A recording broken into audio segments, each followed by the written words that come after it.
नमस्कार दोस्तों। आज का जो हमारा पॉडकास्ट है वो एक ऐसे कलाकार के साथ है जो कि डांसर भी हैं, कोरियोग्राफर भी हैं और ड्राइंग और पेंटिंग में भी बहुत रुचि रखते हैं। संजय ढाका जी।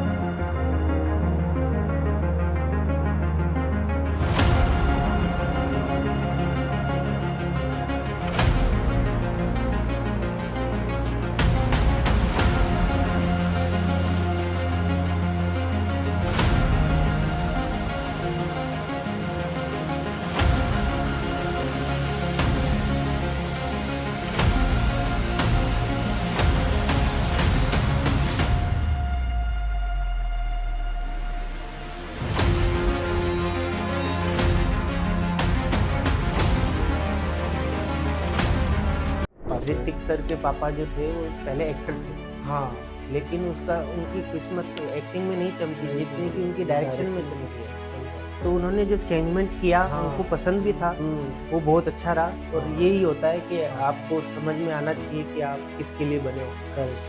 अगर आप एक्टिंग में नहीं कर पा रहे हो तो आई थिंक आपको कहीं और ट्राई करना चाहिए। अगर आप मुंबई में हो, लगातार एक्टिंग में ट्राई कर रहे हो, नहीं हो पा रहा है, तो इसमें आपकी गलती नहीं है, आप किसी और चीज़ के लिए बने।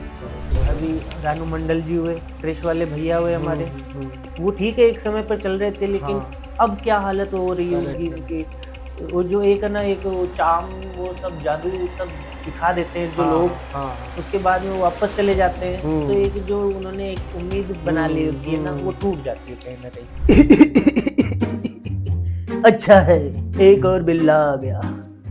ए बिल्ली, कैसा है? याद है वो दिन जिस दिन तुमने कहा था वागले? नमस्कार दोस्तों, वेलकम टू युथ क्वेक।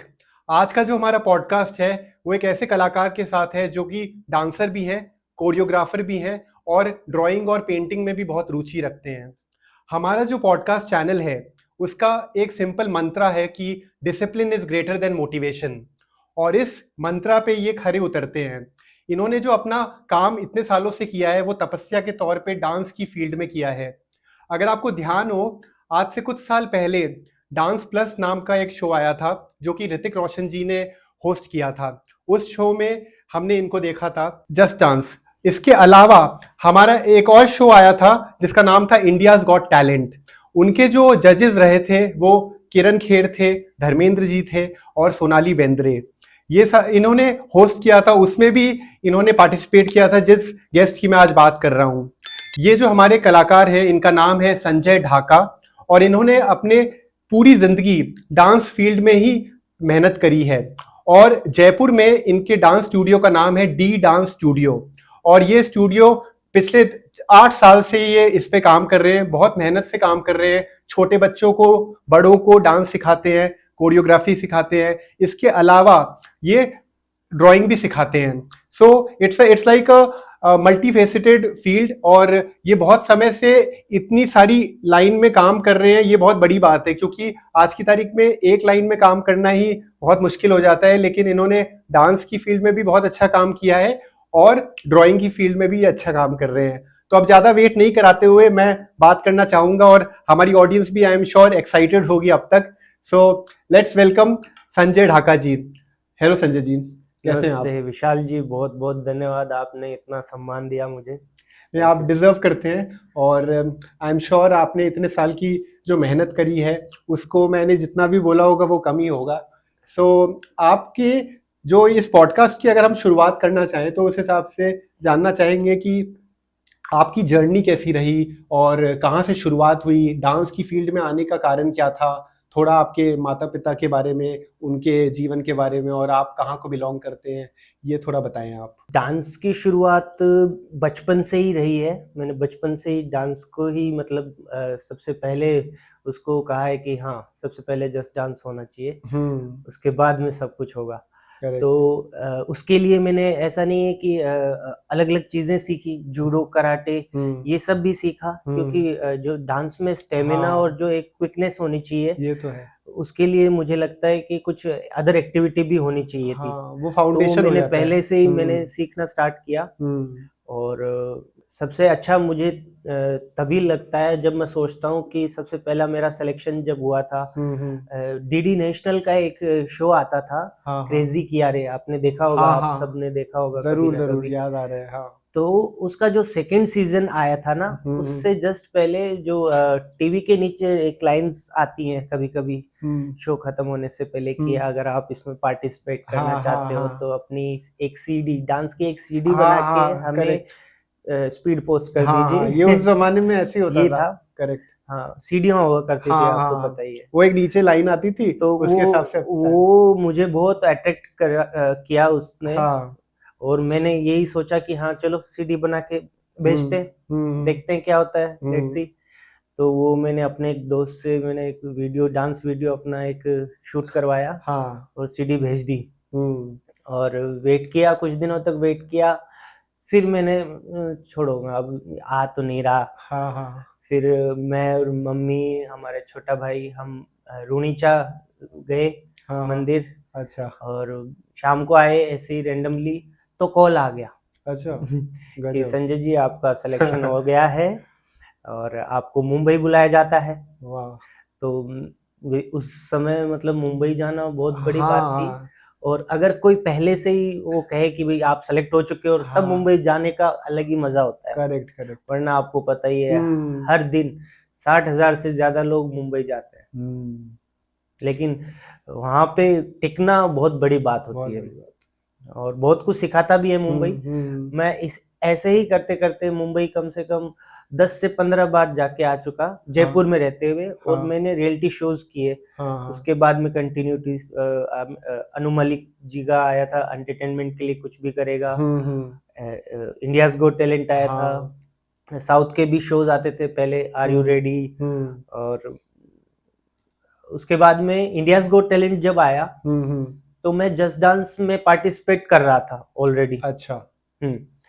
तो उसमें मैं कुछ तो मतलब लाइक किसी कारण से रह गया, हाँ, हाँ। टॉप 32 में आके। तो मैंने देखा कि अरे इंडियाज गॉट टैलेंट का ऑडिशंस अभी भी चल रहा है। तो मैं जयपुर का ऑडिशन इंडियाज गॉट टैलेंट का हो चुका था, हाँ, और हाँ, मैं जस्ट डांस में था। हाँ, हाँ, जस्ट डांस से आउट हुआ, हाँ, हाँ। तो मुझे लगा देना चाहिए, तो करेक्ट। मैंने दिल्ली का ऑडिशन दिया ओके, आईजीटी में। Okay, okay. और वो बहुत ही अच्छा रहा मेरा ऑडिशन। धर्मेंद्र जी, सुनील, सोनाली बेंद्रे जी, किरण खेर जी, तीनों को बहुत अच्छा लगा मेरा ऑडिशन वाला हाँ, डांस। वो हमने देखा। और उन्होंने, किरण खेर जी ने उसी ऑडिशन में भी ऐसा बोल दिया कि मुझे एक फाइनलिस्ट दिख रहा है। तो मुझे बहुत अच्छा लगा उस समय। तो यही कहना चाहूंगा कि बहुत अच्छी जर्नी रही है हाँ, मेरी। हाँ। मैंने जितनी भी मतलब डांस में जितनी तपस्या किए हैं, हम्म। वो कारागार साबित हुई है कहीं ना कहीं, कहीं मंच पे जाके। और यही चाहिए, एक डांसर को क्या चाहिए, एक मंच चाहिए, हाँ जी। एक ताली चाहिए, जिसके लिए वो तरसता है। डांसर की लाइफ लिमिटेड है, वो ज्यादा बड़ी नहीं है। हाँ जी, हाँ जी। आप खुद समझते हैं कि भाई एक लिमिटेड एरिया में जाके एक एज होती है, उसके बाद में आप डांस उतना अच्छा नहीं कर पाते जितना कि आपका जो एक जोश होता है, हाँ, हाँ, गर्म खून होता है, उस समय का एक जोश होता है, और एक बाद में होता है। हाँ जी, हाँ जी। तो जो डांसर की लाइफ होती है वो शायद कुछ सालों की होती है, जिसमें उसको कुछ कर दिखाना होता है। तो बहुत ही स्ट्रगल वाली लाइफ कह सकते हो, मुझे लगता है सभी डांसर्स की लाइफ। हाँ जी। तो अगर आपसे आज की तारीख में ये पूछा जाए कि जब आप पिछले 20 सालों का अगर सफर समझना चाहें, कि क्योंकि आज की तारीख में काफी सारे एस्पायरिंग डांसर्स हैं जो आगे बढ़ना चाहते हैं, और पहले के टाइम में भी यही सिलसिला था। तो 20 सालों में क्या फर्क आपने देखा है डांस के फील्ड में, कि पहले कितना मुश्किल था या कितना आसान था, या अब कितना मुश्किल है और कितना आसान है, या फिर कितना आसान है आपके? पहले मुझे लगता है आसान था। अच्छा। क्योंकि जैसे जैसे समय बदलता है, आपके कॉम्पिटिशन्स हाई हो जाते हैं। किसी भी फील्ड में आप देख सकते हो, हाई हो ही जाते हैं। और उस समय एक, अगर कोई डांस अगर कर रहा होता है, उसको कहीं जाने की इच्छा होती थी, तो एक वो भूख कहलाती थी कि यार बंदे को है यार जाना है सच में। आजकल की यूथ में आई थिंक मुझे लगता है वो भूख नहीं रही। अच्छा अच्छा। क्योंकि जो समय है वो डाइवर्ट कर दिया है उन्होंने सभी चीजों में। सोशल मीडिया को देखना, उस पे समय निकालना, अलग से समय निकालना, ऑनलाइन पढ़ाई करना, इन सब में आपका कहीं ना कहीं मतलब जो एक एम होता है उसके लिए जो तैयारी करना है वो हो निकल रहा है। अगर आपको वही तैयारी चाहिए तो कहीं ना कहीं पीछे वाले जमाने में जाके देखोगे कि ना तो मोबाइल थे, ना ही टीवी हुआ करते थे। मैंने 2008 या 2007 में सबसे पहले यूट्यूब से वीडियोस डाउनलोड करके अच्छा स्टोर करके रखना सीखा था। अच्छा। तो उस समय हमारे शायद आया ही था, इतना था नहीं। 50 kbps पर स्पीड की आती थी एक लिमिटेड, अब तो 30 mbps हो गई। लेकिन यही चीज देखो, अगर 30 kbps में एक वो जुनून था यार, मुझे वो वीडियो है ना यार बड़ा अच्छा लगा और उसको मैं डाउनलोड करता था, तो मेरे लिए वो एक वीडियो ही मुझे बहुत अलग ही फील करवाता था कहीं ना कहीं, कि यार देखो मैंने बड़ी मुश्किल से ये वीडियो निकाला है। अब वो भूख मर गई। करेक्ट। अब क्या हो रहा है, आपको तुरंत आपको वीडियोस पे वीडियोस मिल रहे हैं, तो आप कंसंट्रेशन नहीं कर पा रहे हो एक वीडियो पे। वो कहीं ना कहीं आपको समझाना पड़ेगा खुद को कि भाई अगर मुझे इसकी तैयारी करनी है तो मैं इसको ही देखूं, थोड़ा सा इस पे थोड़ा स्टडी करूं इसको। तो आई थिंक हो सकता है आपको बस वही है, तैयारी करनी पड़ेगी। लेकिन ये जरूर होता है कि अक्सर जो यूथ है वो कोशिश करती है कि अगर वो असफल हो जाते हैं अपने किसी भी प्रयास में, तो वो दोष देते हैं एक्सटर्नल चीज़ों को, अपने एनवायरनमेंट को, या फिर उनको वो चीज़ मिली नहीं, जो अपॉर्चुनिटीज़ होती है वो मिली नहीं, या फिर कोई पॉलिटिक्स का दोष दे देते हैं, या बहुत सारे कारण दे दिया जाता है। ये युद्ध का आप पहले का ज़माना हो या अभी का ज़माना हो ये, लेकिन हमें इस बात को समझना बहुत ज़रूरी है कि जो लोग बहुत कोशिश करते हैं और किसी मुकाम तक नहीं पहुंच पाते हैं, और जो लोग पहुंच पाते हैं उन्होंने भी उतना ही संघर्ष किया होता है। तो ऐसा एक कौन सा फैक्टर है जिससे वो ऊंचाइयां छू लेते हैं? आपके हिसाब से वो कौन सा फैक्टर है? क्या ऐसा है कि उनको, क्योंकि नेपोटिज्म की भी बहुत बात होती है कि उनको मौका मिल जाता है, उनके फादर या फिर उनके दादाजी कोई कोई ना कोई इस इंडस्ट्री में होते हैं, तो उनको वो डांस में या सिंगिंग में मौका मिल जाता है। क्योंकि ये जो इंडस्ट्री है, क्रिएटिव इंडस्ट्री है, यहाँ पे कंपटीशन बहुत ज़्यादा है। क्योंकि अगर हम कोई कॉर्पोरेट नौकरी की बात करें, वहाँ पे तो फिर भी उनके पास वैकेंसीज बहुत होती हैं कि आप बहुत सारे लोग वहाँ पे फिट हो सकते हैं। लेकिन क्रिएटिव फील्ड में ऐसा है कि अगर सिंगर चाहिए तो एक ही चाहिए, डांसर चाहिए तो एक ही चाहिए, कोरियोग्राफर चाहिए तो एक ही चाहिए। तो इतने कंपटीशन में हम कैसे ये आइडेंटिफाई करें, कोई यूथ कैसे आइडेंटिफाई करे कि ऐसा कौन सा फैक्टर है जिस फैक्टर की वजह से ऋतिक रोशन बन गए, या फिर सचिन तेंदुलकर बन गए, हाँ, और जो नहीं बन पाए वो क्यों नहीं बन पाए? आपके हिसाब से वो कारण क्या है? से तो मुझे नहीं पता, जहां तक मैंने एनालाइज किया है मैं वही बता पाऊंगा कि भाई ऋतिक इसीलिए ऋतिक बन पाया क्योंकि उसने मेहनत की थी, खुद भी मेहनत की थी, उसके पापा ने भी मेहनत की थी। उसका जब गोल्डन टाइम आया तब उसने जो मेहनत की थी वो रंग लाई, है ना, और वो पीछे मुड़कर नहीं रुका। उसने जो उसका जो गोल्डन टाइम चल रहा था उसने उसको यूज किया अच्छे से, अपना डांस वगैरह सारी चीजों पे ध्यान दिया था उसने, है ना, एक सही डायरेक्शन में गए थे सभी, तभी वो जाके सफल हुए, है ना। तो कहीं ना कहीं आपका एक तो जो आपको समझना चाहिए, आपका ये गोल्डन टाइम चल रहा है, तो आपको उस समय बहुत मेहनत करनी चाहिए, है तो ना। आप अगर इस चीज को और बारीकियों से समझाना चाहें हमारी ऑडियंस को, कि तो क्या आपको लगता है कि इस चीज में टैलेंट से ज्यादा कोई और चीज का महत्व है, कि आप अपने साथ कितने पॉजिटिव रहते हो, या आप कितने कंसिस्टेंटली उस फील्ड में मेहनत करते ही रहते हो? क्या आपको लगता है कि टैलेंट होना एक एक मिनिमम चीज है, और उसके अलावा ये कंसिस्टेंसी और उस फील्ड में लगे रहने का और अपना पॉजिटिव एटीट्यूड रखना, ये ज़्यादा मायने रखता है अगर आप सफल होना चाहते हो? क्या आप ऐसा महसूस करते हैं, या आपको लगता है कि नहीं, ये सारा का सारा लक की बात है? लक तो देखो कहीं ना कहीं इफेक्ट करता है हमारी बॉलीवुड इंडस्ट्री में, लक होना थोड़ा बहुत जरूरी है, बट उसके साथ में आपका मेहनत करते रहना। आपका वो जो टाइम आया है कि अब आपको सफलता मिलने ही वाली है, उस समय आप थोड़ा सा मेहनत करो, बहुत बढ़िया मेहनत करो, हाँ तो बिल्कुल आपका काम करेगा लक। लक भी काम करेगा। Correct correct. आप सही समय पर सही जगह पर पहुंचो हाँ तो हाँ भी आपका लक काम करेगा, हाँ हाँ। तो अगर है ना? ऐसा, अगर आज आप वापस से अपने 20s में चले जाएं, अगर हम्म आपको मौका मिले कि हम्म आपको वापस में अपने उसी टीनेजर वाले एज में आपको भेज दिया जाए, जी। तो आप ऐसा कौन सा बदलाव अपने जीवन में लाना चाहेंगे, या फिर ऐसा कोई स्टेप बदलना चाहेंगे जो आप अपनी युवा पीढ़ी को भी एक एडवाइस के तौर पे बता पाए कि जो उस समय आपने नहीं किया हो और जो अब आप करना चाहो, ऐसा उस कुछ है? समय तो बस वही है, डांस कर रहे थे, पढ़ाई कर रहे थे, हम्म और बहुत जोश था उस समय। मतलब लाइक हम जब डांस करते थे तो ये नहीं सोचते थे लगती है क्या होता है, हाँ हाँ इससे ये इंजरी हो जाएगी। हम्म। हमें पता ही नहीं था घुटनों के अंदर क्या मैकेनिज्म काम करता है, हाँ हम हाँ बस मतलब जंप कर लेते थे, हम्म। है ना? तो वो एक था मतलब जोश ही कह सकते हो उसको। हम्म।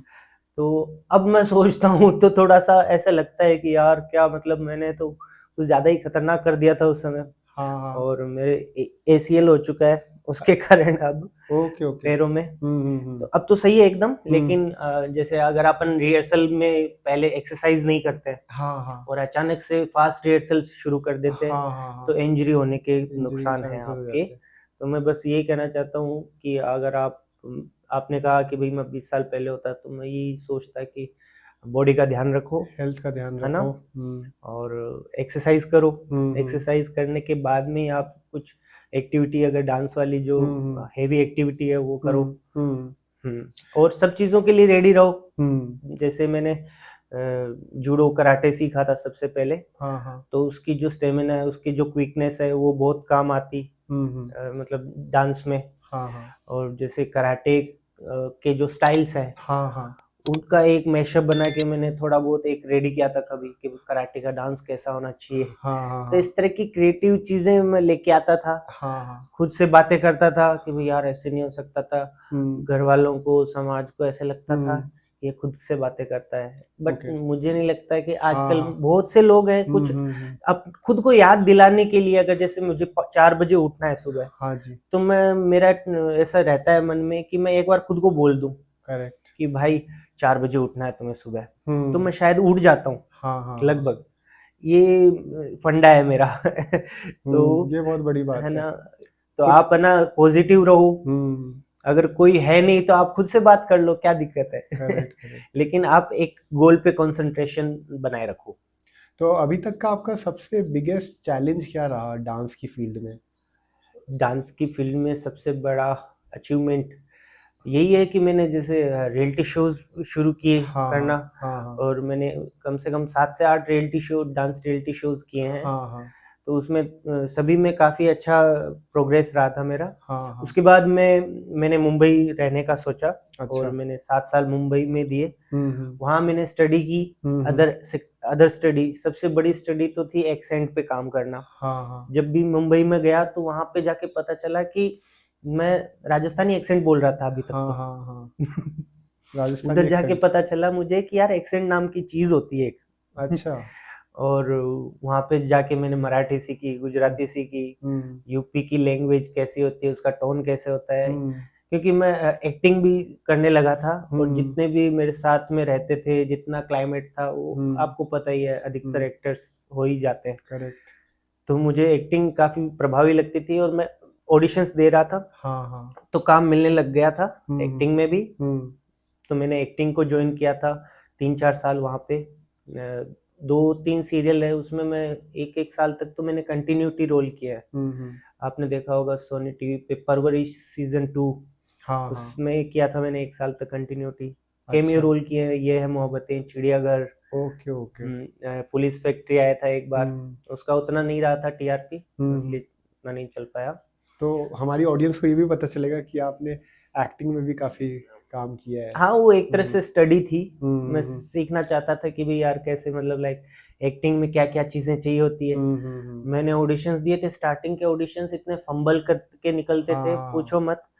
एक जो कॉन्फिडेंस था वो मुझे लगा यार है क्यों नहीं, ये क्या हो गया? मैं तो सही कर रहा था, डांस में तो अच्छा होता है, हम्म एक्टिंग में क्या हो गया? हम्म। तो वो समझ में आया कि यार ये भी एक क्लाइमेट को डेवलप करना होता है खुद के अंदर। हाँ, तो वो तो शुरुआत की हाँ, कोई सी प्रिपरेशन भी है। फील्ड हो, उसको अगर आप प्रोफेशनल बनाना चाहते हो, उसमें आपको रोज वर्क करना रोज पड़ेगा। वर्क करना आप पड़ता है। रोज उसको कुछ समय दोगे, हम्म। तभी तो आप उसमें प्रोफेशनल हो पाओगे, करेक्ट। वरना तो आप आम इंसान हो ऑफ अगर कोर्स। आप कभी कभी कर रहे हो तो। हम्म। प्रोफेशनल मतलब रोज वो काम करना, वो डिसिप्लिन तो चाहिए। है ना। करेक्ट। हाँ, तो बस वही है, मैंने सीखा, एक्टिंग भी सीखा, उसके बाद में डायरेक्शन सीखा, असिस्टेंट डायरेक्शन किया काला टीका। अच्छा अच्छा, हाँ, नाइस। तो उसमें भी बैक कैमरा में भी बहुत अच्छा सीखने को मिला, मुंबई हाँ। जैसे शहर में। हम्म। अ, काफी इम्तियाज सारे। इम्तियाज पंजाबी करके एक डायरेक्टर है अच्छा हमारे अच्छा। उधर, तो उन्होंने बहुत सिखाया मुझे। हम्म। और उन्होंने कहा था रुको यही देखो काम करो, तो मैंने कहा नहीं सर, पढ़ाई हो गई हाँ खूब, हाँ। अब जयपुर में जाके थोड़ा काम वाम सीखना है, करना है, क्योंकि मैं राजस्थान से हूँ। हाँ हाँ। और मुंबई मेरे लिए, मुझे लगता है कि अगर राजस्थान में स्कोप ना बनाया जाए तो ज़्यादा सही नहीं रहेगा। मुझे करेक्ट लगता है राजस्थान में ज़्यादा बेस्ट काम करना चाहिए हमें, करेक्ट करेक्ट। तो मैं जयपुर सेटल हो गया। ऐसा भी होता है, बहुत सारे एक्टर्स बोलते भी हैं हम्म। कि हालांकि वो अच्छी ऊंचाई छू लेते हैं एक्टर्स, लेकिन वो ये जरूर कहते हैं कि उनका कहीं ना कहीं एक मन में था कि वो डायरेक्टर बने, क्योंकि डायरेक्शन में उनका बहुत इंक्लूसिव हो जाता है काम, बहुत सारी चीज, ऋतिक बहुत सारे पहलू देख पाते हैं। ऋतिक सर के पापा जो थे वो पहले एक्टर थे, हाँ। लेकिन उसका उनकी किस्मत एक्टिंग में नहीं चमकी नहीं जितनी चमकी, कि उनकी डायरेक्शन में डायरेक्शन में चमकी है। चमकी, सही बात। तो उन्होंने जो चेंजमेंट किया हाँ। उनको पसंद भी था, हम्म। वो बहुत अच्छा रहा। और हाँ यही होता है कि हाँ। आपको समझ में आना चाहिए कि आप किसके लिए बने हो। करेक्ट। अगर आप एक्टिंग में नहीं कर पा रहे हो तो आई थिंक आपको कहीं और ट्राई करना चाहिए। अगर आप राइट। मुंबई में हो, हम्म। लगातार एक्टिंग में ट्राई कर रहे हो और नहीं हो पा रहा है, तो उसमें आपकी गलती नहीं है, आप हाँ। किसी और चीज के लिए बने हो। करेक्ट।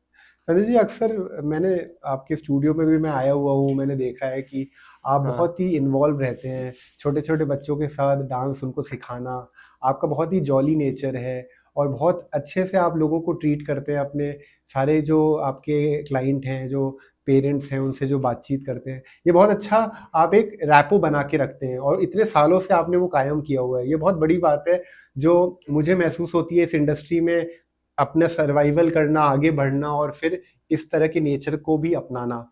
तो आप जो इतने हंसमुख हैं, अपने नेचर को इतना आपने बना के रखा हुआ है, जो इतने फनी हैं और लोगों से इतना अच्छा रिश्ता, विनम्र हैं, इतने साल की मेहनत के बाद आप इतने विनम्र हैं, तो उसका कारण क्या है? मतलब आप अपने आप को डिफिकल्ट टाइम में कैसे संभालते हैं? क्योंकि हमारी ऑडियंस के लिए बहुत महत्वपूर्ण चीज़ है, क्योंकि सबसे इम्पोर्टेंट माइंडसेट होता है। आप मेंटली अपने आप को कैसे स्ट्रांग रखते हो, ये बहुत बड़ा सवाल है आज की तारीख में, ऑडियंस में जितने भी सुनेंगे उनके लिए नहीं भी। नहीं, सही है, मेंटली स्ट्रांग होना तो चाहिए सभी को। आप ऐसा क्या करते हो जो आप हमारी ऑडियंस को मुझे बता नहीं पाएं? पता, मैं तो नॉर्मल जी रहा हूँ अपना। मेरे पापा जी आर्मी रिटायर्ड पर्सन है, हाँ हाँ। उनसे मुझे बहुत सीखने को मिलता है। अच्छा वो अच्छा। बहुत मतलब उनका जो डेली लाइफ हाँ देखोगे, हाँ। मेरी तो कुछ भी नहीं है उनके अच्छा अच्छा। सामने। अभी भी हम्म। मतलब वो रोज घूमने जाते हैं। हाँ हाँ। मतलब हमारे सुजानगढ़ में, सुजानगढ़ राजस्थान से हूँ, हाँ बिलोंग हाँ। करता हूँ। हाँ जी। तो वहाँ पे ऑब्वियसली सभी जगह राजस्थानी बोली जाती है। हाँ हाँ। वहाँ पर अलग एक शेखावटी, एक अलग ही हाँ। राजस्थानी है हमारा। फिर भी उसी में रहते हुए कभी भी राजस्थानी नहीं बोली उन्होंने। हम्म। हमेशा कोशिश की कि वो हिंदी में बात करें सबसे। अच्छा अच्छा। तो उन्होंने बस मुझे यही सिखाया है कि हम्म आप है ना, खुद को बनाए रखो हम्म हम्म और आप सही रहो, हम्म। अच्छा रहो, पॉजिटिव रहो। बहुत हम्म, पॉजिटिव रहते हैं पापा। हाँ हाँ। तो मैं बस वही पापा के कदमों पे चल रहा हूँ। सही है। तो आपके सबसे बड़े इंस्पिरेशन कौन रहे हैं डांस की फील्ड में? डांस की फील्ड में ऋतिक सर, अच्छा। प्रभु देवा सर, हम्म। माइकल जैक्सन सर, हाँ हाँ। और भी बहुत सारे दिग्गज हमारे साथ में रहते हुए, धर्मेश सर हुए, धर्मेश जी, हाँ। राहुल शेट्टी है भाई, बहुत अच्छा काम कर रहे हैं। काफी डांसर्स हैं, मैं कैसे बताऊं, बताओ। सही बात है, ये सारे दिग्गज क्योंकि हैं। देखो मैंने उन्हीं से ही सीखा ऑफ है, कोर्स, हाँ। यूट्यूब से ही सीखना शुरू किया था। सबसे पहले माइकल जैक्सन का हाँ जो हाँ। डेंजरस गाना जो हाँ आया था, हाँ। उसका जो एक तालमेल था, पीछे वाले जो लोग कर रहे हैं, हम्म। भाई कर रहा है एक साथ, हाँ हाँ। एकदम सही तबाही है। था माइकल उस जैक्सन समय। तो बहुत लोगों के लिए हम्म। गॉड ऑफ डांसर रहे हैं। हाँ, नहीं नहीं, बहुत ही अच्छे, बहुत हम्म ही शानदार हम्म। डांसर थे भाई। और सबसे बड़ी बात, डांसर के साथ आर्टिस्ट थे भाई, हाँ सिंगर थे सबसे पहले तो वो। अच्छा अच्छा अच्छा। डांसर तो बाद में थे, हाँ जी सबसे हाँ जी। पहले सिंगर थे वो। तो ऐसा कौन हम्म। सा डांस स्टेप है या फिर कोई डांस फॉर्म है जो आपके लिए बहुत मुश्किल, आपने बहुत मुश्किल से सीखा? मुश्किल से सीखा, मुश्किल से तो नहीं कह सकते, लेकिन सीखने की इच्छा थी, फिर सीखा मैंने हम्म, कथक। कथक। और कथक मुझे शुरुआत से ही बहुत मतलब एक अट्रैक्टिव करता था। ओके। मैं कर नहीं पा रहा था, हम्म, क्योंकि जो दिखने में दिखता है कि यार ये वैसा नहीं दिख रहा जैसा होता है। हाँ हाँ हाँ। तो मैंने प्रॉपरली उसकी मतलब ट्रेनिंग ली। ट्रेनिंग ली। जब हम्म, मैं पढ़ाई कर रहा था हम्म। अपनी, तो साथ ही में संगीत संस्थान ऊपर था, हाँ हाँ तो हाँ। वहाँ पे मैंने कथक ज्वाइन किया। Okay okay. तो जब सीखा तब काफी उसमें काफी मेच्योरनेस आई, काफी अच्छी चीजें हम्म समझने को मिली। हम्म। तो ये काफी अच्छा रहा था मेरे लिए। तो ये डांस की, जैसे अपना जो कल्चर है, डांस का जो कल्चर है, पहले क्लासिकल डांस में बहुत लोग रुचि रखते थे बिल्कुल। और अब वो धीरे धीरे कम हुआ है। हाँ, अब जमाने वेस्ट, के साथ देखो जमाने के सब साथ। चेंज हो जाता है। हाँ जी। सबसे पहले कथक थे, 3 घराने, जयपुर घराना, बनारस घराना और हाँ लखनऊ घराना, हाँ जी। उसी में ही करवा रहे थे। हाँ हाँ। अब जैसे जैसे यूट्यूब्स वगैरह ये सब आए, तो हम्म। लोगों को पता चला कि यार जिम्बाब्वे में ऐसा हो रहा है, उधर हम्म। हिप हॉप डांस हो रहा है, इधर हाँ हाँ। हाउस हो रहा है। हम्म। अभी जो नया चल रहा है उसको कंटेम्प्रेरी बोल रहे हैं। हाँ हाँ। तो इस तरह की चीजें लोगों को धीरे धीरे पता चली, तो है एक ना। एक तो अच्छा डांसर बनने के लिए आपको लगता है कि क्लासिकल डांस सीखना उसको जरूरी है, सफल मुझे लगता है डांस? सारे डांस करना आपको आना चाहिए। अच्छा। अगर आप बॉलीवुड ही कर रहे हो डांस, हम्म।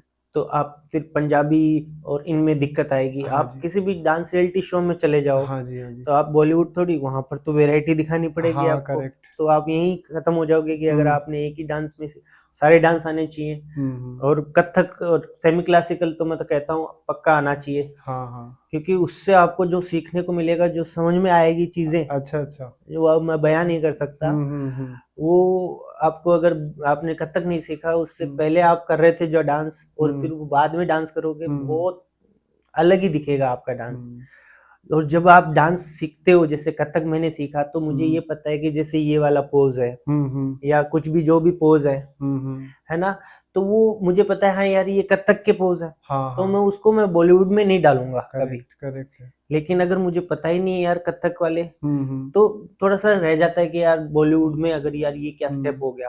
तो सारी चीजें पता होनी चाहिए, तो आप उसको कंपोजिट कर पाओगे कहीं करेक्ट पर भी। करेक्ट। तो संजय जी, आप तो इतने सारे बच्चों को आपने सिखाया है, इतना अनुभव है आपको, तो ऐसी कौन सी गलती वो लोग अक्सर करते हैं कि वो एक अच्छे डांसर बन नहीं पाते? क्योंकि बहुत सारे बच्चे आते होंगे, जल्दी छोड़ भी देते होंगे, तो क्योंकि डांस में बीट्स भी ज़रूरी है, म्यूज़िक भी ज़रूरी है, ट्यून को भी समझना ज़रूरी है और ताल को समझना ज़रूरी है। बिल्कुल तो एक बिल्कुल। बहुत बहुत इम्पॉर्टेंट प्रोसेस है जिसको फॉलो करना ज़रूरी है, लेकिन आजकल पेशेंस की कमी है सब में। हम्म। तो ऐसी क्या गलती करते हैं ज़्यादातर स्टूडेंट्स जो सीखने आते हैं आपके पास, वो ऐसी क्या गलती करते हैं जो एक अच्छे डांस सर बन नहीं पाते? आपको क्या लगता है? देखो, मुझे लगता है कि उनमें वही है कि अभी भी, जो पहले मैंने बताया, भूख होनी चाहिए हाँ जी। किसी चीज को लेके, हाँ जी। कि यार मुझे डांस करना है, मुझे इसमें बहुत अच्छा करना है। हाँ जी, सही बात है। वो कहीं ना कहीं कमी है, वो और कमी मैं है। कहता रहता हूँ उनको हुँ, कि यार तुम करो डांस के लिए। हुँ। जब तक आपके खुद से नहीं निकलेगा हाँ, ना, और हाँ। एक कोई जरूरत नहीं होगी ना हाँ, तुम्हें, हाँ। तब तक आप वो चीज नहीं करोगे। सही बात है। आवश्यकता आविष्कार की जननी है। हाँ, हाँ। वैसे ही डांस है कि आपकी लाइफ में ऐसे कुछ हो रहा है कि आपकी मुट्ठी में रेत है और किसी ने ऐसे बंद कर दी, तो वो हुँ। मुट्ठी में से रेत इधर उधर साइड से निकलेगी, हुँ। जितना दबाओगे आप। हाँ, हाँ। तो लाइफ में वो जो दबाव होगा, हाँ, तभी आपकी जो जो चीजें, क्रिएटिव चीजें, वो निकलेंगी। करेक्ट है। जब तक दबाओगे नहीं, तब तक नहीं हुँ, होगा। तो आजकल कहीं ना कहीं पेरेंट्स वगैरह ये सब हुँ। आपको मतलब आपके पंख तोड़ देते हैं। हाँ। आपको पहले ही वो चीज लाके दे देते हैं जिसके लिए आप मेहनत करने हुँ। वाले थे, बट हाँ। वो फिर आप मेहनत कर नहीं पाते, क्योंकि वो हुँ। चीज आपके सामने हो जाती है। तो डांस में यही है, बहुत आपको डांस के साथ साथ बहुत कुछ सीखना पड़ेगा। लाइक जैसे हाँ। मैंने जूडो कराटे सीखा, हाँ, हाँ, हाँ। तो जाके कुछ डांस में बदलाव आया। हुँ। बॉडी, पहली बात बॉडी फिट होनी चाहिए, हुँ। उसके लिए ट्रेनिंग लो।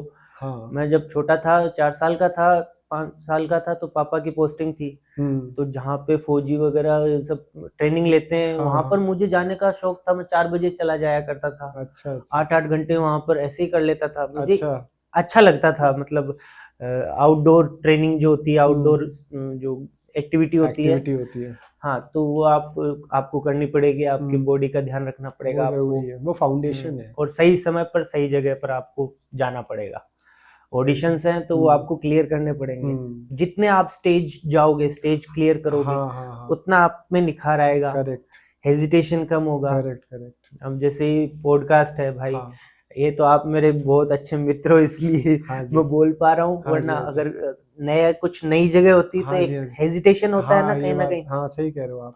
तो वो भी एक डांस वाली चीज में होता है कि यार क्या कहेंगे लोग अगर ये स्टेप खराब हो गया तो। लेकिन अगर आप पूरी सही से तैयारी करके जाते हो कि यार ये होगा, ये ऐसा होना चाहिए। डांस में आपको सामने वाले की थिंकिंग का पता होना चाहिए कि यार सामने वाला क्या सोच रहा है, उसको कैसे अच्छा लगेगा। है ना, तो हमें बहुत तरीके से सोच के डांस करना पड़ता है कि यार इसमें मसाला भी होना चाहिए, एंटरटेनमेंट भी होना चाहिए, एक कहानी हो, बहुत ही अच्छा हो कि एक कहानी हम बता पाए डांस के जरिए। ये बहुत सिंपल डांस कोई जरूरी नहीं है। है। कथक डांस जब पहले करते थे तो एक कहानी बना के किया जाता था। डांस को एक विजुअल आर्ट की तरह ही किया जाना चाहिए। तो डांसर्स और कोरियोग्राफर्स के लिए ऐसी क्या गलतफहमियां लोग रखते हैं अक्सर? अगर क्योंकि डांस एक बहुत सीरियस बिजनेस है और अक्सर हम थोड़े कैजुअल होते हैं, जो इस प्रोफेशन को समझते नहीं हैं, वो बहुत लाइटली ले लेते हैं और कभी कभी बचकानी चीजें कर देते हैं। तो ऐसी क्या गलतफहमी रखते हैं डांसर्स के बारे में, कोरियोग्राफर्स के बारे में, जो आपको लगता है कि बहुत सालों से आपको कचोटती है, आपको दिक्कत देती है, लेकिन आप उसको दूर करना चाहो? हो सकता है, मतलब लाइक कई किसी किसी के माइंड में डांसर्स को लेके एक अलग ही मनोभावना चलती है। तो वो देखो भाई, ऑडियंस है जितनी, अपन के 140 करोड़ लोगों में बैठे हुए हैं, कुछ ना कुछ तो बोलेंगे लोग। सही बात है ना? तो आप ध्यान मत दो कि लोग कैसा बोल रहे हैं। अगर कोई एक डांसर कुछ कर रहा है, उससे फिर सभी डांसर्स की कम्युनिटी पे असर नहीं होना चाहिए मेरे हिसाब से, है ना। डांस आज ऐसा प्रोफेशन है कि वो एक लो लेवल के प्रोफेशनल में नहीं रहा, बहुत ऊपर वाले प्रोफेशन में चला गया है। आप कह रहे हैं कि कहीं ना कहीं वो रिस्पेक्ट तो आपको बस मुझे लगता है कि देखो, आप अपनी लाइफ को सही बनाओ, खुद को सही बनाओ, एक वो आप जो कह रहे हो कि एक डिसिप्लिन में रखो, और अपनी पढ़ाई पूरी करो। डांस, कई बार डांसर डांसिंग करते करते पढ़ाई वगैरह छोड़ देते हैं, तो उनका जो मेन तो मेंटली जो विकास होता है, एक इंग्लिश हिंदी सब अच्छी होना, एक सबके साथ में वो सब होगा, तभी आप उस अपने डांस को आगे बढ़ा पाओगे। अब जैसे मैं जब भी कहीं किसी से भी मिला हूँ, मैं उसी से ही सीखा है मैंने। अच्छा, ऋतिक सर से मिले, जितने भी बड़े बड़े कलाकार हैं, इतना शानदार उनका रहता है पॉजिटिव एनवायरनमेंट। आप मिलते हो तो यार एक तरह से लगता है यार ये तो जादू था, ये तो इंसान थे ही नहीं। करेक्ट है ना। तो आप जब भी आगे पहुंचते हो तो मुझे लगता है आपको बहुत कुछ सीखने को मिलता है, तभी आप आगे पहुंचते हो। वो पर्सनालिटी, तो आप सीखो, अच्छी चीजें सीखो, बिल्कुल ग्रोथ होगी आपकी। तो सोशल मीडिया बहुत ज्यादा ग्रो कर गया है आज की तारीख में, और काफी लोग अपने वीडियो बनाते हैं, पोस्ट कर देते हैं, बनाते हैं, पोस्ट कर देते हैं। और मतलब ऐसे अब कोई इतनी प्रिपरेशन नहीं करते हैं। सोशल मीडिया पे आजकल हर, मतलब कोई भी हिट हो सकता है, ये ट्रेंड हो गया है ना। और मैं करता रहता हूँ, बनाता रहता हूँ वीडियोस, मेरे उतने कई बार नहीं जाते और कईयों के बस खड़े तो भी चले जाते हैं। तो ये बड़ा अजीब लगता है मुझे। तो इसने इंडस्ट्री को हार्म किया है या ये नहीं, इंडस्ट्री के लिए अच्छा है? अब देखो क्या कह सकते हैं, कुछ तो है उसने कहीं ना कहीं जो भी कंटिन्यूटी में वीडियोस डालते हैं, उनका ग्रोथ करता है चैनल शायद, है ना। करेक्ट। तो वो उनकी यही तो पॉजिटिव बात है कि मैं कंटिन्यूटी नहीं डाल रहा, और रोज कंटिन्यू डाल रहा है। तो वो एक डिसिप्लिन में आ गया, कहीं ना कहीं उसने डिसिप्लिन मेंटेन रखा है। लेकिन ये सोशल मीडिया की ये जो चीज इतनी बढ़ती जा रही है, इतना ज्यादा हवा हो रखा है कि सोशल मीडिया में हम ग्रो कर जाएंगे, और जो इतने टैलेंटेड नहीं है उनके भी चैनल कभी कभी ग्रो हो जाता है। तो क्या इस प्रोफेशन की जो मासूमियत है, जो इंटीग्रिटी है, जो सच्चाई है इस डांस, क्योंकि डांस सीखना इतना आसान नहीं है, बहुत मुश्किल लग जाता है, बहुत पापड़ बेलने पड़ते हैं तब जाके कोई डांस पहले सीख पाता है। डांस सीखो, फिर सोशल मीडिया पे उसको फिर प्रमोट करो अप्रोच करो, अप्रोच करो। है ना। तो बहुत कठिन बड़ी लाइफ है हमारी। तो क्या आपको लगता है कि ये चीजें जो बहुत ज्यादा जल्दी से वायरल हो जाते हैं, जहाँ पे इतना डिजर्व नहीं करते, तो ये हानिकारक है उन टैलेंटेड लोगों ये के देखो, लिए? अगर जो वायरल हो रहे हैं ना, हाँ उनके लिए नुकसान है। अगर वो है ना बिना मेहनत किए अगर वायरल हुए हैं ना, हाँ हाँ, तो वो आपको दिख जाएंगे, दिख वो जाएंगे। आपको दिख जाएंगे कुछ दिनों में। हाँ बहुत खराब हालत होती है। इससे अच्छा वायरल मत हो, हाँ हाँ, मैं तो कहता हूँ, हम्म, क्योंकि उसको मेंटेन करना मुश्किल हो जाता है। मेंटेन करना मुश्किल हो अभी जाता है। रानू मंडल जी हुए, हाँ हाँ हाँ, ठीक है, हम्म, क्रिश वाले भैया हुए हमारे, हम्म, वो ठीक है एक समय पर चल रहे थे, लेकिन हाँ, अब क्या हालत हो रही करेक्ट होगी करेक्ट, उनकी। वो जो एक है ना, एक वो चाम, वो सब जादू सब दिखा देते हैं जो हाँ लोग, हाँ हाँ हाँ, उसके बाद में वो वापस चले जाते हैं। तो हम्म, एक जो उन्होंने एक उम्मीद बना ली होती है ना, वो हम्म, टूट जाती है कहीं ना कहीं। हाँ, वो ऑब्सेशन होना चाहिए कि हाँ, आप डांस के प्रति एकदम सीरियस हो, कहीं ना तब वो कहीं। कंटिन्यू कर सकते हो। हाँ, क्रिश वाले भाई ने तो उम्मीद नहीं बनाई थी, वो हाँ तो सही जी रहा होगा लाइफ हाँ एकदम, हाँ क्योंकि लोगों ने उसको आगे बढ़ाया। उसने खुद तो सोचा ही नहीं कि यार मुझे आगे हाँ बढ़ना है, वो तो बढ़ हाँ गया। उसकी मासूमियत, हाँ सब लोगों ने दिल छू लिया। हाँ हाँ हाँ, वही बात है तो कि इस चीज को हम कितना सीरियसली लें, क्योंकि जमाना जैसे जैसे आगे बढ़ेगा तो दो बातों का होगा कंपटीशन की, कौन ज्यादा स्टूपिड है, कौन ज्यादा इंटेलिजेंट है। तो जो स्टूपिडिटी है वो और इंटेलिजेंस के बीच में जो ये फासला है, उसको पार करना ही बहुत इंपॉर्टेंट हो जाएगा। कि एक बेवकूफी और समझदारी के बीच का जो ये फासला है, सही बात है। ये जरूर हो जाएगा आने वाले टाइम में, कि इसको कैसे पार किया जाए। सही क्योंकि है। लोगों को कभी कभी बेवकूफी भी समझदारी लगती है, और जब ऐसा गलत फहमी हो जाए, लंबे समय तक हो जाए, वो उसी इंसान के लिए हानिकारक हो जाता है। तो ये एक बहुत बड़ा रेवोल्यूशन क्रिएट हो सकता है। हाँ, आज के टाइम पे आपको सोशल मीडिया के अंदर रहते हुए आपको सोशल भी बनना पड़ेगा। आप हाँ सोच रहे हो सोशल मीडिया पे अपन सोशल हो रहे हैं, वो अलग चीज है। हाँ, आपको सच में मिलना पड़ेगा। अभी करेक्ट, अपन जैसे अपन हाँ बात कर रहे हैं, हाँ, ये जरूरी ये है। पॉडकास्ट क्यों हिट हुए हैं हाँ अभी पता हाँ है? क्योंकि लोग सोशल नहीं हो हाँ, रहे। वही, हाँ सही कह रहे हैं आप, क्योंकि इसीलिए लोगों को इंटरेक्शन अच्छा खत्म लग हो रहा है गया। कि यार ये बात कर रहे हैं, बात हाँ कर रहे हैं, हाँ, तो क्योंकि बात करना, देखना अच्छा लग रहा है लोगों को। हाँ, क्योंकि उनको भी लगता है कि कहीं ना कहीं ये चीज की कमी है, ये इंटरेक्शन की कमी है। ये गायब होती जा रही है ना अब। हाँ हाँ, जैसे जैसे ये सोशल बहुत मीडिया बहुत, बढ़ हाँ, रहा है, फोन में रहते हैं। सभी फोन पे होली के, हाँ दिवाली के, हाँ हैप्पी न्यू ईयर के, सभी ऐसे ही मिलन हो जाता है। बस टिक हाँ किया, हाँ, हैप्पी न्यू ईयर। हम्म, मिल नहीं पा रहे हैं लोग, सोशल सच में नहीं हो पा रहे हैं। हाँ। इसलिए कहीं ना कहीं सोशल होना चाहिए। अभी रिसेंटली होली फेस्टिवल गया, हाँ, और पहले के टाइम में ये फेस्टिवल की खूबसूरती अलग हुआ करती थी, जहाँ पे नाच गाना हो रहा है, मिठाइयाँ खा रहे हैं, सब एक दूसरे से मिल रहे हैं और रंग लग रहे हैं। तो वो एक इनोसेंस था, उसमें एक अच्छाई थी। वो फेस्टिवल को बहुत प्यार से सेलिब्रेट करते थे। लेकिन अब धीरे धीरे कल्चर डिफेम हो रहा है, और वो कलर भी लगा रहे हैं तो ऐसे कलर लगा रहे हैं जैसे कि कोई पुराना बदला ले रहे हो, और वो कलर की उतरे ही नहीं, एक हफ्ते तक उतरे ही नहीं। और वो चीजें होली, तो आपकी क्या राय है ऐसे, ये जो फेस्टिवल का जो पहले इतना अच्छे से मनाते थे लोग, इतना एंजॉय करते थे, वो धीरे धीरे कम होता हुआ दिखता है आपको? हाँ, होली हो गया, दिवाली पे भी हो गया, मुझे लगता है कुछ ना कुछ तो कम हुआ ही है। क्योंकि है ना, आपके पास जो 24 घंटे का समय था, हाँ वो बंट गया अब। हाँ, ओब्वियसली मोबाइल आ गए, टीवी आ करेक्ट गई, करेक्ट, हाँ बहुत सारी ऐसी चीजें आ हाँ गई जी, कि हाँ जी, आप वो त्योहार अब मना नहीं पा रहे हो। हाँ जी, हाँ जी, कहीं ना कहीं आप, इंटरेक्शन ही नहीं हाँ, हो रहा। और पहले नहीं था तो उस जो त्योहार पे था उस पे हाँ फोकस था पूरा, हाँ हाँ, कि यार आज का दिन जाना नहीं चाहिए, एकदम सही एक कह एक रहे हो आप, मिनट, हाँ एक एक मिनट का पूरा वसूल करना है। हाँ हाँ, तो अभी तो मैसेज में ही चलता रहता है, फोन में हाँ, ही चलता है। वही है, पहले हाँ बहुत एंजॉय होता था, हाँ, बहुत मजा भी आता था लोगों को त्योहार मनाने में। और हम्म अब शायद हो सकता है कम हो गया हो सोशल मीडिया की ही वजह से, क्योंकि हाँ, लोग सोशल नहीं हो पा रहे हैं सच में, बस मोबाइल से ही अपने दोस्तों को भेजे दोस्तों जा को रहे हैं भेजते हैं। मैसेजेस।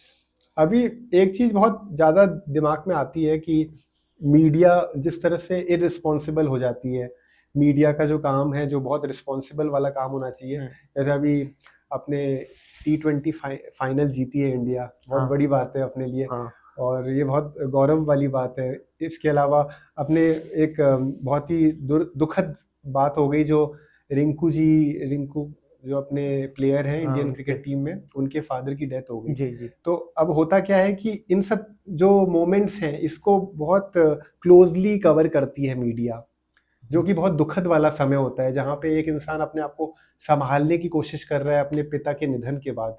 ये बहुत दुखद है कि ऐसे समय को भी मीडिया उजागर करती है, बहुत ज़्यादा कवर करने की कोशिश करती है, जो कि बहुत सारे इम्पोर्टेंट मुद्दे हैं, जिन जैसे बच्चों के साथ जो रेप हो रहे हैं या बच्चों के साथ जो जुल्म हो रहे हैं या बहुत सी चीज़ें जो नेगेटिव हो रही है, उसको ज़्यादा तवज्जो देने के बजाय हम ऐसी चीज़ों को कवर कर रहे हैं जो टीआरपी बढ़ाए।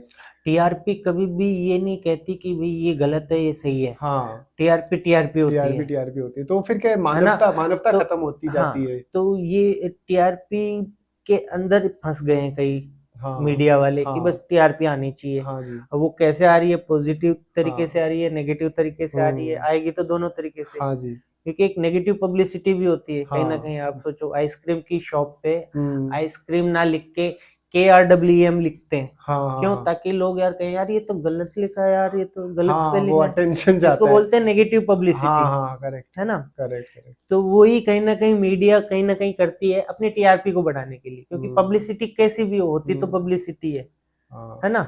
लेकिन ये जरूरी है कि तो वो ध्यान नहीं रख पा रहे हैं। धर्मेंद्र जी के समय पर भी उन्होंने बहुत ऐसा किया कि सनी देओल को गुस्सा आ गया, उनका चले जाओ, बताओ अच्छा थोड़ी गलत लगता है। खबर फैला दी। हाँ, मृत्यु से पहले मृत्यु की बात बोल देते हैं। मुझे भी पता चला और मुझे लगा यार ये कैसे हो गया। हाँ, ये बहुत फिर गलत अगले है। दिन पता चला सही है, फिर 2-3 दिन बाद में फिर मुझे लगा कि यार कहीं ना कहीं धर्मेंद्र जी ने सुना तो बहुत बुरा लगा। कादर खान की भी बहुत चली थी। ये बहुत गलत बात है, क्योंकि इतने फॉलोअर्स हैं और क्या आजकल क्या है, आग की तरह फैलती है खबर और कई लोग होना चाहते हैं सोशल वायरल। तो वो ऐसी चीजों का फायदा उठाते हैं और कुछ ना कुछ गलत मैसेज करते हैं ताकि वो कुछ ना कुछ अब वायरल हो ही जाए, भले गलत तरीके से हो गए। लेकिन मैं आपको बता दूं, वायरल अगर आप होते हो तो गलती है। आपके लिए नुकसान है, खुद के लिए नुकसान है, क्योंकि बहुत से वायरल हो चुके लोग ये सोचते हैं कि यार काश मैं वायरल नहीं होता तो सही जिंदगी सही चल रही थी, फिर उसको कंटिन्यू नहीं कर पाते। हाँ, उसको मेंटेन करना बहुत मुश्किल हो जाता है। उनकी लाइफ पहले वाली ज्यादा ठीक थी, उसके बाद में उनको बहुत ज्यादा चीजें इधर उधर करनी पड़ गई। और ये क्या हो गया, अब तो एरोप्लेन में जाना पड़ेगा, अब तो होटल में रुकना पड़ेगा। वो सब मेंटेन रखने के लिए उन्होंने मेहनत की नहीं। और फिर समय चला गया, जो गोल्डन टाइम था वो चला गया, वायरलनेस खत्म। एक वायरल कभी दोबारा वायरल थोड़ी होता है, एक ही बार होता है, एक ही बार मौका मिलेगा आपको सोशल पे। वो बार करने की कोशिश 2 बार वायरल नहीं होता, देखना एक ही बार होगा। तो आपको जब भी आप वायरल हो जाओ तो ध्यान रखना कि आप इसको मेंटेन बनाए रखो।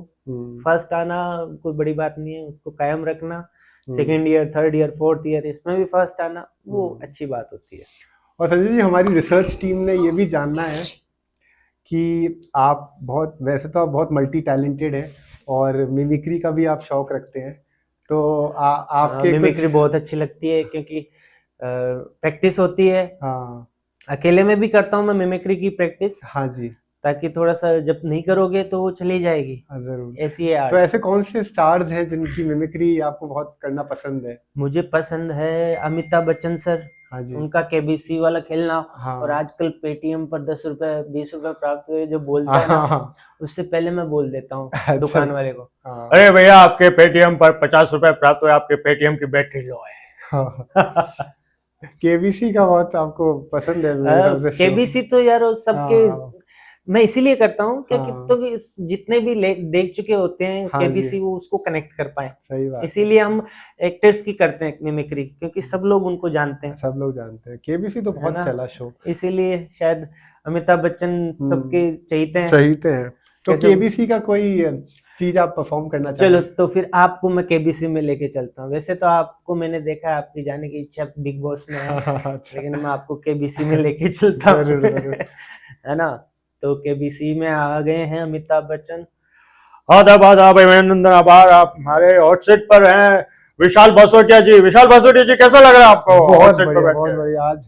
आज हम मिल रहे हैं अमिताभ बच्चन जी से, इससे बड़ी बात क्या हो सकती है। जी अब अपन प्रश्नों का सिलसिला शुरू करते हैं। कोशिश करूंगा मैं। आपका पहला प्रश्न ये रहा आपके कंप्यूटर स्क्रीन पर। फिर आता है म्यूजिक, फिर डायलॉग्स वगैरह। हाँ, अब इसके अलावा और कौन से स्टार हैं जिनको आप मिमिक्री करना पसंद करते हो? कभी कभी अचानक से निकलते हैं हाँ, वॉइसेस। जैसे नाना पाटेकर है, हाँ। वो मेरा दिन में नहीं होता, वो मेरा अर्ली मॉर्निंग में बहुत अच्छा होता है। अच्छा अच्छा। जब आवाज भारी होती है, हाँ। जब भी देखा होगा आप उठ के करते हो ना, हाँ। आवाज बोलते हो, ऐसे लगता है यार ये तो मेरी है ही नहीं वॉइस। और तो नाना सुनील पाटेकर, शेट्टी जी के बारे में हमने सुना ही आप। नाना पाटेकर का सुनाता हूँ। हाँ वैसे जी। देखते हैं, हाँ जी, कोशिश करता जरूर हूँ। जरूर। अच्छा है, एक और बिल्ला आ गया। ए बिल्ले, कैसा है? याद है वो दिन जिस दिन तुमने कहा था वागले? ऐसा कुछ मुझे याद नहीं आ रहा है। बहुत बढ़िया। इसके अलावा और कोई जैसे सुना है हमने सुनील शेट्टी जी की बहुत सुनील अच्छी शेट्टी कॉपी जी करते के हैं ना आप। बहुत लोग करते हैं। हाँ हाँ, बहुत लोग करने लगे हैं, इसलिए सुनील शेट्टी जी बहुत नाराज हो रहे हैं नाराज हो रहे हैं। कि यार कैसी मेरी वैसे वॉइसेस वगैरह। तो सॉरी सर, आप नाराज हो जाओ तो मैं उनकी कॉपी कर रहा हूँ। एक्चुअली क्या है, मिमिक्री में जब तक फन नहीं आएगा ना, हाँ हाँ, एंटरटेनमेंट नहीं होगा, तब तक वो फीकी फीकी लगेगी। वो तो इसलिए है। हम थोड़ा कोशिश करते हैं कि उसको थोड़ा कॉमेडी में बनाए। हम्म। हम ऐसे ये नहीं चाहते कि भाई सुनील शेट्टी जी नाराज हो वगैरह, हम बिल्कुल वो नहीं हम चाहते सर। हम उसमें नीचे हाँ, अपोलोजाइज माफी का लाइन हाँ। लिख देंगे। तो सुनील शेट्टी जी वही है, उनकी वॉइस क्या रहेगी? अन्ना 40 घंटे चौकन्ना, बहुत बढ़िया। मैं तुम्हें बोल जाऊं ये हो नहीं सकता, और तुम मुझे बोल जाओ ये मैं होने नहीं दूंगा। ये आपका मिमिक्री भी ऑडियंस भूल नहीं पाएगी।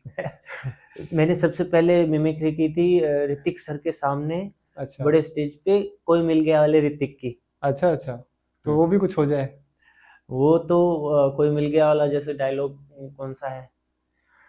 मुझे हर बार फेल कर देते हैं, मैं हर बार मेहनत करता हूँ, हर बार फेल हो जाता हूँ, ऐसा नहीं होता।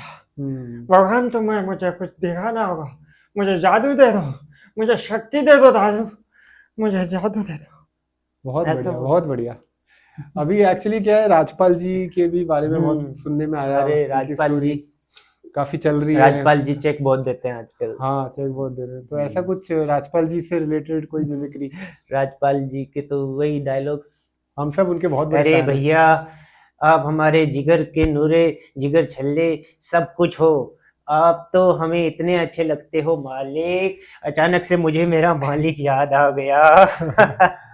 राजपाल यादव जी को सब पसंद करते हैं और हाँ। उन्होंने कितना हंसाया है सबको, और हाँ, इंडस्ट्री ने भी उनको अब सपोर्ट किया है बहुत।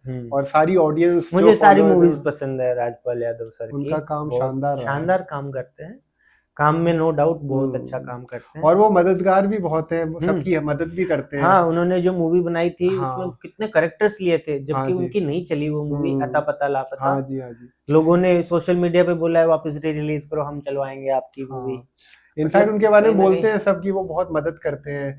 नवाजुद्दीन जी ने भी उनके बारे में अच्छा बोला है कि कभी जैसे लंगर जैसा घर रहा है उनका। नहीं, बहुत जमीन से जुड़े हुए जमीन से बंदे जुड़े हुए हैं, हैं। और आप कभी बात करोगे तो पता चल जाएगा आपको। हाँ, मैं तो चाहता हूँ आप एक दिन उनका पॉडकास्ट करो। जरूर जरूर, हम मेरी तो इच्छा मेरे है को ये। ऐसा लगेगा मैं ही फील कर रहा हूँ उनको। बहुत मैं मिला नहीं हूँ, लेकिन मैं मिलना चाहूंगा उनसे। जरूर जरूर, हमारी भी इच्छा बहुत है। ही शानदार हमारा कलाकार। भी चैनल का सौभाग्य होगा जब वो पधारेंगे बिल्कुल हमारे बिल्कुल चैनल आ में। जाएंगे। और आप अगर डांस में अगर किसी को एडवाइस देना चाहें, लाइक क्योंकि इतने साल आपने एक्सपीरियंस किया है, क्योंकि आपने एक अच्छा खासा समय बिताया है, तो हमारी ऑडियंस भी आज की तारीख में बहुत सारे उदाहरण होंगे, बहुत सारे प्लेटफॉर्म होंगे जहाँ पे जाके लोग अप्लाई करें तो उनको पता चल जाए कि बच्चे जाके अप्लाई करें तो उनकी ये सफर थोड़ा आसान हो जाए। ऐसा कुछ आप बता पाए? आजकल सबसे बड़ा प्लेटफॉर्म खुद सोशल मीडिया है। सोशल मीडिया, अगर आप अच्छे डांसर हो, अच्छा डांस करते हो, आपको लगता है आपको आगे बढ़ना चाहिए, तो सबसे पहले आप खुद की प्रोफाइल बनाओ, करेक्ट। है ना। इंस्टा का अच्छा यूज करो आप, उस पे आप क्वालिटी वाले वीडियोस, अपने जो क्रिएटिव वीडियोस है, इंस्पायरिंग वीडियोस, उनको शेयर करो, है ना। अगर आगे बढ़ना होगा तो आप धीरे धीरे आगे इसी से बढ़ जाओगे, करेक्ट। जो लोग बढ़ रहे हैं आज, है ना। सोशल मीडिया से सोशल ही बढ़ मीडिया रहा है। बहुत बड़ा बहुत प्लेटफॉर्म है। बढ़िया प्लेटफॉर्म है, आपको कहीं जाने की जरूरत नहीं, आप अपने घर पे रह के आप हिट हो सकते हो। एक सवाल संजय जी हमेशा आता है कि मुंबई, दिल्ली, बड़े बड़े शहर में डांस बहुत आगे बढ़ गया, लेकिन क्रिएटिविटी की तो कोई सीमा नहीं होती। कलाकार तो हर जगह पाए जाते हैं, इंडिया में कोने कोने में कलाकार हैं, लेकिन राजस्थान हो गया, वहाँ पे इतने उम्दा कलाकार हैं लेकिन उनको मौका नहीं मिलता। तो आपको क्या लगता है कि कारण क्या है कि राजस्थानी आर्ट एंड कल्चर इतना आगे क्यों नहीं बढ़ पा रहा है? ऐसे मेन कारण आपको क्या लगता है? राजस्थानी का जो म्यूजिक है, राजस्थानी कलाकार कलाकार है। मैंने काफी देखा है, मैंने गुलाबो सपेरा जी मैम है, हाँ। काफी बड़े बड़े कलाकार हैं, बहुत आगे तक पहुंचे हैं। अच्छा। और उन्होंने अच्छा, मतलब समय को, अपने समय के साथ साथ बहुत ही अच्छा प्रोग्रेस भी किया उन्होंने। और आजकल बट यही देखने को मिलता है कि जितनी बॉलीवुड मूवीज, जितनी पंजाबी मूवीज, जितनी की भोजपुरी, जितनी गुजराती, उतनी राजस्थानी मूवीज नहीं चलती।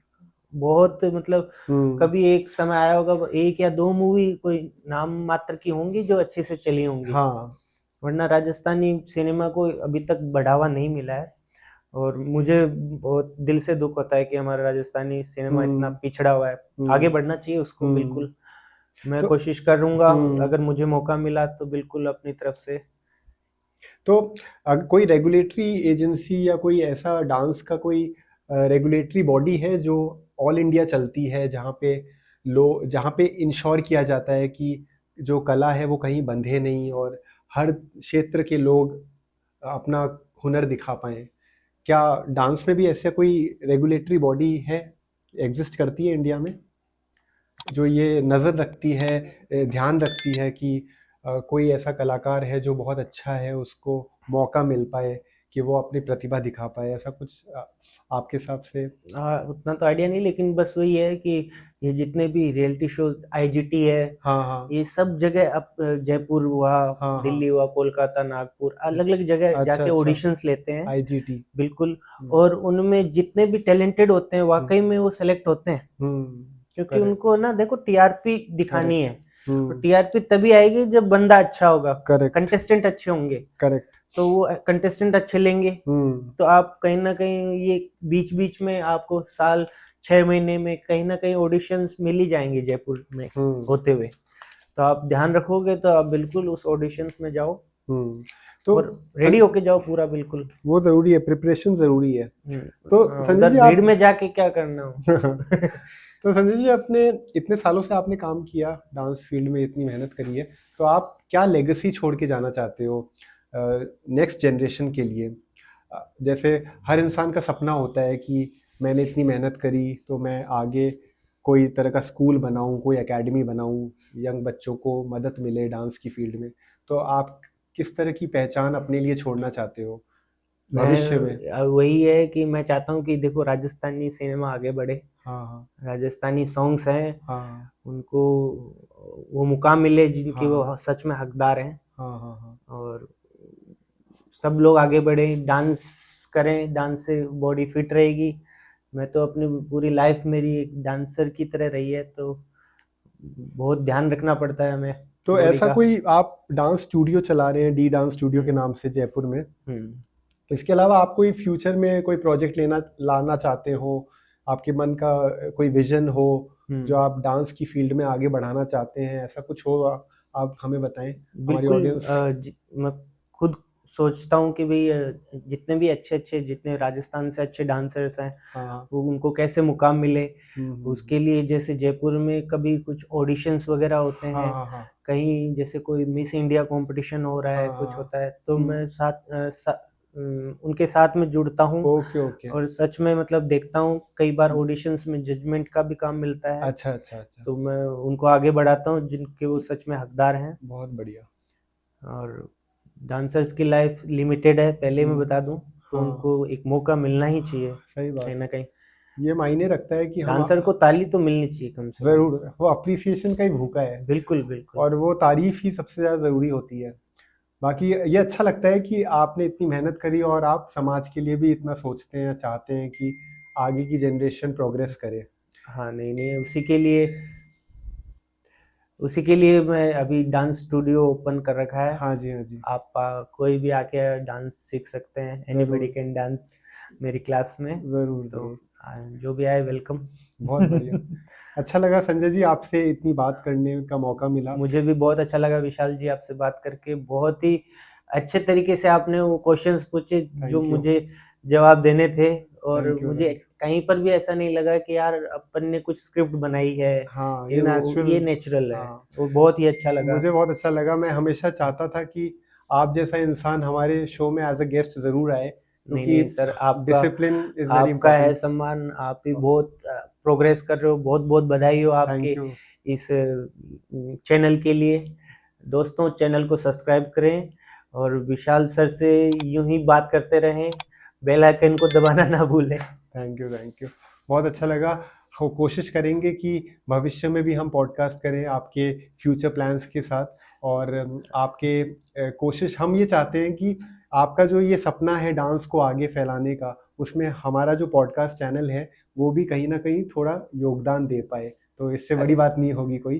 तो थैंक यू संजय जी। मुझे यकीन है कि आपको ये पॉडकास्ट ज़रूर पसंद आया होगा। आने वाले टाइम में हम ऐसे ही पॉडकास्ट लाते रहेंगे, आपका मनोरंजन करते रहेंगे। कोशिश हमारी यही है कि हम ऐसा पॉडकास्ट लाएं जहां पे आपको इन्फॉर्मेशन यूजफुल हो, मनोरंजन भी हो और आपका मार्गदर्शन भी हो। और जो हमारे गेस्ट हैं उनका जो स्टूडियो है, डी डांस स्टूडियो, ये चित्रकूट वैशाली नगर में है। हम उसकी डिटेल्स चैनल में वीडियो में डिस्क्रिप्शन में डाल देंगे। आप ज़रूर स्टूडियो में जाएं और जिनको भी डांस की रुचि है वो ज़रूर सीखें। और एक अपील ये ज़रूर है कि हमारा जो चैनल है उसमें लोग वीडियोस देख रहे हैं, आप लोग वीडियोस देखते हैं, पसंद करते हैं, कमेंट भी आते हैं, लेकिन आप लोग चैनल को सब्सक्राइब नहीं कर रहे हैं। तो सब्सक्राइब भी करें ताकि हम और बेटर से बेटर पॉडकास्ट लेके आएँ आपके लिए। अराउंड 65% लोग सब्सक्राइब नहीं कर रहे हैं, तो आप सबसे अपील है कि सब्सक्राइब भी ज़रूर करें। और अगर आपको कोई भी हमारे से रिलेटेड फीडबैक देना हो या कोई नेक्स्ट पॉडकास्ट कैसा होना चाहिए, किस विषय में होना चाहिए, उसकी भी राय आप कमेंट पे ज़रूर दीजिए ताकि हमारी हेल्प हो कि हम किस विषय पे नेक्स्ट पॉडकास्ट लेके आएँ। हम उसका ज़रूर ध्यान रखेंगे। कमेंट सेक्शन को हम फॉलो करते हैं। सो नेक्स्ट पॉडकास्ट बहुत रॉकिंग होगा, मैं अश्योर करता हूँ। हम पूरी नीयत, पूरी निष्ठा से काम कर रहे हैं। स्टे फोकस्ड, स्टे ट्यून्ड, अपने पर्पस के साथ जुड़े हुए रहें और आगे अपना काम हमेशा डिसिप्लिन से करते रहें, क्योंकि ये डिसिप्लिन ही है जो हमारे जीवन में हमारे पर्पस को सर्विस कर सकता है। इट इज़ वेरी इंपॉर्टेंट कि हम आगे बढ़ते रहें लाइफ में और पॉजिटिव रहें, अच्छी सोच रखें। So for the next podcast, stay tuned with Youthquake. Thank you.